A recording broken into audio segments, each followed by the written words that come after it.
Title of the sermon today is Testing God. But I want to open up sharing with you a story about a very wealthy, older gentleman who had just recently married a very lovely and a very young lady. And however, he was beginning to wonder if she married him just for his money. And so one day, he asked her. He says, "Tell me the truth, sweetie. If I lost all of my money, all of my fortune, would you still love me?" And she said reassuringly, "Oh, honey, don't be silly. Of course I would still love you, but I would miss you terribly."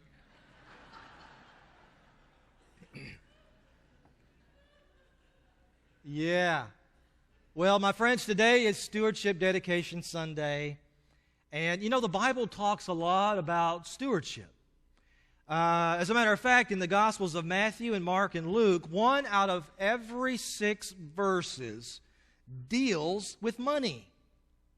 It deals with money. And of the 29 parables that Jesus told, 16 of those parables deal with a person and his or her money. So Jesus thought this was an important topic. Stewardship is an important issue for you and for me. But stewardship is about more than just money. It's a lot bigger than that. Stewardship basically means that everything that we have belongs to God. Everything that we have is a gift from God. And God has simply entrusted these gifts to us. We are to be good managers of those gifts or good stewards of those gifts. Everything that we have, no matter what it is. I'm not just talking about material things. I'm not just talking about money or houses or anything like that. I'm talking about our health. All of that is a gift from God. And to be a good steward of that is to use those gifts in a way that blesses others and glorifies and honors God. Okay? That's what stewardship is. And so we are faced today with this passage from Malachi, were the people of Israel being good stewards with the gifts that God had given them. Malachi would say, no, you're not being good stewards. You have broken the covenant that you have made with God. And furthermore, you are robbing God. Wow. I mean, that's some pretty direct language, that here are the people of Israel, and the prophet is saying, you're not honoring the covenant. You're not being good stewards with the gifts that God has given to you. And as a result of that, what was happening? Their crops were failing. They didn't have any food. They were sick. They were beginning to feel hopeless. And so they're wondering, what's going to happen to us? And so the prophet Malachi, he comes on the scene. He goes, I know what you need to do. You need to take your tithes, you need to take your offerings, and you need to renew your covenant with God. Take them into the temple where they will put them into the storehouse, and it is then that God is going to bless you more than you could even imagine. And here's the deal. God was already blessing them. But this is not about money. It's not about their crops. Ultimately, what this is about is trust. This is more about trust than anything. Did the people of Israel trust God? No, they didn't. What about you and me? Do we trust God with our whole lives, with everything that God has given to us? Now, we might think that what we have is our own. that I worked hard to get this and I worked hard to get that, and that may be true. It's probably true. But the reality of it all is that God is the giver of everything, of all the good and perfect gifts. God gives to us. And so that's what the prophet Malachi was trying to tell the people, that you've got to respond some way. Renew that covenant. And the things that were happening to them, it wasn't because God was cursing them, although that's what Malachi would call it. He'd say that now there's a curse upon the land. But God doesn't necessarily bring curses. I think that what happened here is that the people of Israel were violating a spiritual law with God. And when you break a law, there are consequences, aren't there? Yes? Yeah, when you break a law, there are consequences. And those consequences usually are not too good. Just imagine, I love to fly, and I actually have a pilot who's in training. I've got a number of hours up in the air, and I love to fly, but one of the things that I've never done is I've never jumped out of an airplane. How many of you here have actually jumped out of an airplane? Hey, a few of you have. Now, let's say that I decided one day that I wanted to jump out of an airplane, but I'm not going to wear that old parachute. It's too heavy. It's bulky. It's going to get in the way. What would happen if I jumped out of the plane and I didn't have a parachute? I'm going to hit the ground, and there's a 100% chance that I'm going to be seriously hurt and probably dead. Am I violating a law there other than being completely stupid? I'm violating the law of gravity. I mean, gravity's going to happen. It's going to pull you down. But if you don't wear a parachute, you're going to die, more than likely. This is what was happening here. They were really violating a spiritual law. And all that God wanted was for them to trust in Him. Trust in me. I've never let you down, Israel. Never have I let you down once. So trust in me and let me bless you even more than you could possibly imagine. And so that was the call to the people of Israel. Put me to the test. See what I can do. Test me in this. And even more so, trust me. Trust me. I will not let you down. God cannot break His promises. But I can hear the people of Israel talking now. Oh, Lord, I don't know. This prophet Malachi, our crops are already failing. We're hungry. We don't have anything to take back into the temple. I can just hear them saying it now. But once again, there's the call to just trust. To trust in me and see what I can do. And that's exactly what happens. Eventually, the people of Israel, they learn once again to trust in God.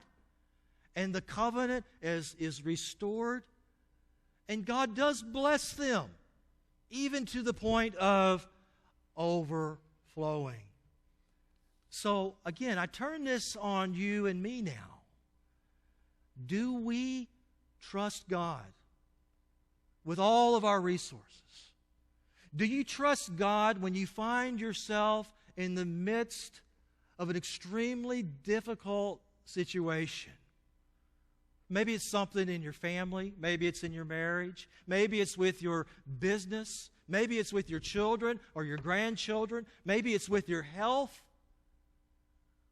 And you're finding that, wait a second, can I trust in God? I'm here to say today that yes, we can trust in God, no matter what. No matter what. Somehow, some way, God is going to respond. And I'm not talking about a get-rich-quick scheme here that, oh, if I can just invest 10% of my income into God's stock, then God's going to return on that, 30, 50, 100-fold. I'm going to get rich. That's not what we're talking about here.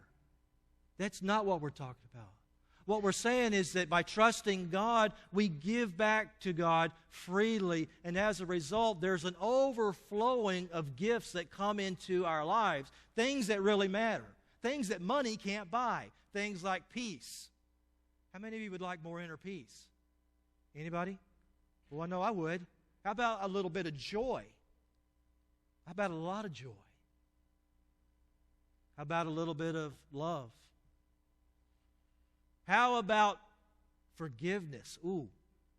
What about patience? Any impatient people in here? The thing is, trusting God, putting our trust in God, somehow it comes back to us in things that really matter. Things that really matter. And God says to us, just as He said to the people of Israel, put me to the test. Trust me. See what I'll do. I want to share a story with you about one night there was a house that caught on fire, and there was a young boy that was on the second floor of this house, and he was in his bedroom. The whole bottom floor of the house was on fire, and he couldn't get down the stairs, so he crawled out the window, and he was on top of the roof, right? I mean, by this time, the flames were blazing, the smoke was billowing. I mean, it was dark, and yet the little boy's father was down on that first floor outside, and he was calling out to his son. He said, "Son, I'm here. My arms are open. Jump into my arms. I'll catch you." And the little boy was scared.